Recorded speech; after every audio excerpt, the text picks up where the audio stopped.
सन 2014 की बात है। जब अचानक से साहिवाल जैसे छोटे से शहर के में जो कादराबाद है ना, वहाँ पर सरकारी गाड़ियों का आना जाना शुरू हुआ और लोगों को बताना शुरू किया गया कि भाई हम आपके लिए एक तरक्की और खुशहाली का एक मंसूबा लेकर आए हैं और इसको कोल पावर प्लांट। अब ये सीपैक के अंडर एक मंसूबा था। आप इस वक्त भी अगर देखें तो साहिवाल की थोड़ी सो बहुत जो जान पहचान है वो इस कोल पावर प्लांट की वजह से है और यहाँ पर सिक्योरिटी और इन चीज़ों के हवाले से अब चेक एंड बैलेंस बहुत ज़्यादा हो चुका है। अच्छा जनाब, मैंने इस हवाले से कुछ साल पहले एक स्टोरी भी की थी जिसमें मैंने जो इन्वायरमेंटल प्रोटेक्शन हमारी एजेंसी है, मैंने वहाँ से बाकायदा डाटा मांगा था कि मुझे बताएं कि क्या इसको पावर प्लांट के हवाले से आप लोगों ने इनको एनओसी दिया था। और मेरे पास जो डॉक्यूमेंट्स आए थे उसके अकॉर्डिंग ये था कि शुरू में जब इनसे एनओसी मांगा गया तो इन्होंने यानी एनवायरमेंटल प्रोटेक्शन एजेंसी ने एनओसी नहीं दिया था। और अगेन ज़ाहिर है एनओसी मिले या ना मिले, मंसूबे फिर भी इस्लामाबाद में भी तो शुरू हो ही चुके हैं, बहुत सी कॉलोनीज़ इलीगली काम कर रही हैं। लेकिन उसके बाद कुछ शराइत पर इनको एनओसी दिया गया था जिसमें बहुत ज़्यादा प्लांटेशन के हवाले से, और प्लांटेशन जो करनी थी उसमें बाकायदा ये बताया गया था कि आप कौन से पौधे लगाएंगे और मतलब वो कितने बड़े होने चाहिए, और इस हवाले से काफ़ी डिटेल्स थी उस एनओसी के अंदर। खैर आज 10 साल तकरीबन मुकम्मल हो चुके हैं इस मंसूबे को। आपको अंदाज़ा होगा कि चाइना ने जो है वो अपनी कोल प्लांट के हवाले से जितने भी प्रोजेक्ट्स थे उनको शिफ्ट कर लिया कोल प्लांट से, लेकिन साहिवाल का ये मंसूबा जो है जहाँ पर महंगी तरीन जो कोयला है वो अभी भी आता है। और इस हवाले से मैं आपको थोड़ा सा बताती हूँ कि इसमें जो बहुत ज़्यादा लैंड इस्तेमाल की गई थी वो सब की सब एग्रीकल्चर लैंड थी, यानी वहाँ पर बाकायदा, क्योंकि साहिवाल के अंदर कपास की प्रोडक्शन बहुत अच्छी है, वीट की बहुत अच्छी है, राइस बहुत अच्छे होते हैं। इसके अलावा हम सब्जियों की बात करें तो आलू, प्याज, टमाटर, ये सब ऐसी सब्जियाँ, यानी ये बड़ी फर्टिलाइज किस्म की लैंड है यहाँ पर। अनफॉर्चुनेटली बहुत बड़े पैमानों पर हज़ारों एकड़ पर जो ज़मीन थी वो लोगों से ली गई और उनको बदले में ये कहा गया था कि हम यहाँ पर बहुत ज़्यादा डेवलपमेंट के प्रोजेक्ट्स लेकर आएंगे, स्कूल्स बनेंगे, हॉस्पिटल बनेंगे, यानी जो एक ख्वाब दिखाया जाता है आम लोगों को, वो सब ख्वाब इस हवाले से दिखाए गए थे लोगों को, और उनको उनकी ज़मीन की कीमत भी दी गई थी। सवाल लेकिन फिर वही है कि आप एग्रीकल्चर एक ऐसे इलाके में जहाँ आप इर्द गिर्द सारी एग्रीकल्चर लैंड है, आप वहाँ पर अचानक से एक हज़ारों एकड़ पर ज़रख़ेज़ जो ज़मीन है उसको इसके लिए इस्तेमाल कर रहे हैं, तो क्या सिर्फ वो ज़मीन मुतासिर हो रही है या उसके इर्द गिर्द जितने देहात हैं? अगर आप लोग कभी साहिवाल नहीं आए तो साहिवाल आइए और मैं आपको बताऊँगी कि साहिवाल जो है यहाँ पर कितनी खूबसूरत देहात और बड़ी सादा ज़िंदगी है यहाँ पर। और एक ज़माना था जहाँ जब हम यहाँ पर बहुत सुकून से सांस लिया करते थे। एक तो यहाँ गाड़ियों का धुआं शोर भी वो उस तरह से नहीं है, छोटा शहर है, लेकिन इसके साथ साथ क्योंकि ये सराउंडेड है देहातों, यानी तकरीबन 250 के करीब जो देहात है ना वो साहिवाल शहर के इर्द गिर्द हैं। तो आप अंदाज़ा लगा सकते हैं किस कदर खूबसूरत यहाँ का इन्वायरमेंट हुआ करता था किसी ज़माने में। इस वक्त जो पानी है साहिवाल में, जो उसकी ज़ेरे ज़मीन पानी है वो तकरीबन 68 फुट पर यानी पहले पानी हुआ करता था, लेकिन अब वो पानी सिर्फ इस कोल पावर प्लांट के आने के बाद 250 फुट नीचे जा चुका है। यानी अंडरग्राउंड वाटर जो है वो आप अंदाज़ा लगाएं कि 68 फीट पर हुआ करता था, अब वो 250 फीट पर चला जा चुका है। अच्छा 80% जो लोग हैं, आप अभी भी इन लोगों से अगर बात करें तो 80% लोग आपको बताएंगे कि पानी पीने के काबिल नहीं रहा। अमूमन देहातों में ये ट्रेंड नहीं होता था कि हम फ़िल्टर से पानी लेकर आएँ, क्योंकि अंडरग्राउंड पानी को अमूमन साफ़ पानी ही माना जाता था और इतना गंदा पानी नहीं हुआ करता था। बट अब ये पानी जो है वो इस कदर गंदा हो चुका है कि अब दही लोग जो हैं वो भी फ़िल्टर्ड वाटर जो है वो पीने के लिए इस्तेमाल करते हैं, क्योंकि पानी अल्टीमेटली बहुत ज़्यादा बीमारियों का सोर्स बन रहा है। 89% लोगों के मुताबिक यहाँ की हवा जो है वो जहरीली हो चुकी है, इंक्लूडिंग मी। मैं आपको बहुत वसूख से ये बात कह सकती हूँ कि आज से अगर आप 10 साल पहले साहिवाल आते तो साहिवाल में सांस की बीमारी का नामो निशान नहीं था।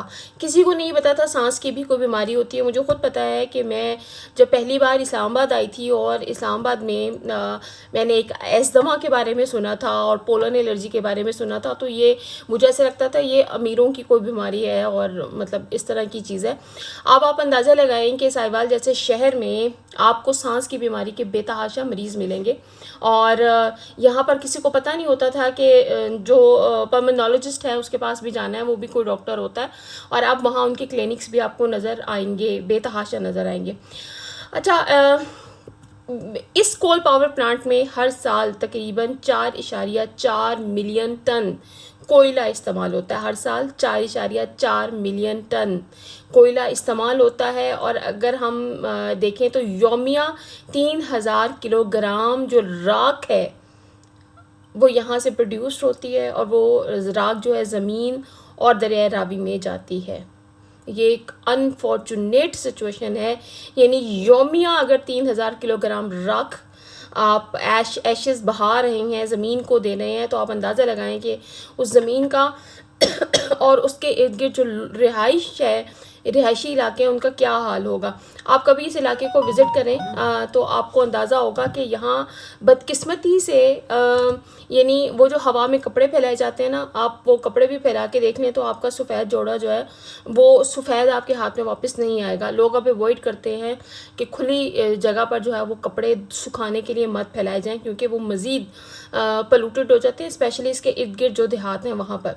अच्छा, इसके अलावा यहाँ प्रेगनेंसीज़ में जो कॉम्प्लिकेशंस हैं उनकी, क्योंकि पानी गंदा हो गया, आबो हवा गंदी हो गई, इम्यूनिटी ख़वातीन की बहुत ज़्यादा लो हो चुकी है, तो वो उसके केसेस भी बहुत ज़्यादा बढ़ चुके हैं। क्लिनिक्स में जो आने वाले 47% जो पेशेंट्स हैं, मैंने अभी पहले बताया कि वो सांस के मर्ज़ में मुब्तला हैं। स्किन डिजीज़ साहिवाल में बहुत तेज़ी से फैल रही हैं। आप आइए तो साहिवाल में इस वक्त 2 बहुत फेमस स्किन स्पेशलिस्ट हैं और आपको उनसे अपॉइंटमेंट नहीं मिलेगी। यानी साहिवाल में स्किन डिजीज़ इस कदर तेज़ी से फैल चुकी हैं कि आप उन 2 बड़े डॉक्टर से अपॉइंटमेंट लेने की कोशिश करें। जो स्किन की बीमारियां, ख़ारिश बहुत ज़्यादा हो चुकी है, इसके अलावा स्किन के ऊपर अजीब किस्म के स्पॉट्स पड़ना शुरू हो गए हैं, आपको बहुत रश मिलेगा। और ज़ाहिर है ये गरीब लोग हैं, आप ये नहीं कह सकते कि ये अपनी कोई ब्यूटी इन्हांसमेंट और वो ख़वातीन के ऊपर जो एक एलिगेशन लगाया जाता है तो शायद ये उस हवाले से हैं, नहीं। स्किन की बीमारियां बहुत हैं, जिगर की बीमारियां बहुत हैं, स्टमक की बीमारियां बहुत हैं, जो सांस की बीमारियां हैं उसकी तो तादाद बहुत ज़्यादा है। इसके अलावा आँखों की बीमारियां बहुत ज़्यादा हैं। इस कदर आँखों की बीमारियां हैं कि आप हैरान रह जाएंगे। और छोटे से छोटा बच्चा भी जो गाँव से शहर स्कूल वहाँ से आ रहा है बाइक पर, ख़ास तौर पर अगर आपका ट्रैवल है, तो वो बच्चा भी आँख की बीमारियों से मुतासिर है। हुकूमत ने ये प्रोजेक्ट लगाते हुए वादा किया था कि वो 3700 के करीब नौकरियां जो हैं वो तामीराती नौकरियां देंगे, 1600 मुस्तकिल नौकरियां होंगी, लेकिन हकीकत में लोगों का कहना ये है कि 60 के करीब लोग जो है वो मानते हैं कि शायद थोड़ी बहुत नौकरियां मिली हैं, लेकिन स्टिल कोल पावर प्लांट के अंदर ज़्यादातर जो स्टाफ है वो चाइनीज़ स्टाफ है, मैनेजमेंट में तो ख़ास तौर पर, और सिक्योरिटी बहुत सख्त है भाई यहाँ पर। 47% लोग कहते हैं कि हमें कुछ भी नहीं मिला, स्कूल भी नहीं मिले, हॉस्पिटल्स नहीं बने, साफ़ पानी नहीं आया, फ्री बिजली। ये सबसे बड़ी बात है कि चलें आपने ये लगा दिया था तो बताइए कि इस मंसूबे की जो इसने हमें बिजली देनी थी वो कितनी देनी थी। 37% जो बिजली थी वो कोयले से आज भी यहाँ पर बन रही है, और 34 अरब डॉलर के तवानाई मंसूबे जो हैं वो CPEC के तहत शुरू किए गए थे। और नेपरा की जो रिसेंट रिपोर्ट है वो कहती है कि साहिवाल प्लांट की जो बिजली पैदावार है वो 7500 गीगावाट है। और ये थी इसकी पैदावार, लेकिन अब ये गिर चुकी है और ये 2000 गीगावाट पर आ चुकी है। और हुकूमत जो है यानी आप इसको 87 कह लें, हमें उसको इंग्लिश में देखने की कोशिश करी थी, रुपए के भी वाजिबात हैं हुकूमत के ऊपर इस प्लांट के हवाले से, मकरूज़ है हुकूमत। 37% तवानाई अब भी कोयले से बनती है, 54 जो फ़ीसद है हाइड्रो पावर प्लांट है, और 8% विंड और सोलर से पैदा हो रही है। 10 सितंबर 2025 को किसानों ने इस पर बाकायदा आवाज़ उठाई थी, और ऐसे किसान भी मौजूद हैं जिन्होंने इस पर बहुत एहतजाज किया था कि जो उनको पैसे मिले थे, उन्होंने वो पैसे जब HPL में रखे थे तो वो पैसों का भी उनसे फ्रॉड हुआ था। तो ये अनफॉर्चुनेट सिचुएशन है साहिवाल कोल पावर प्लांट के हवाले से।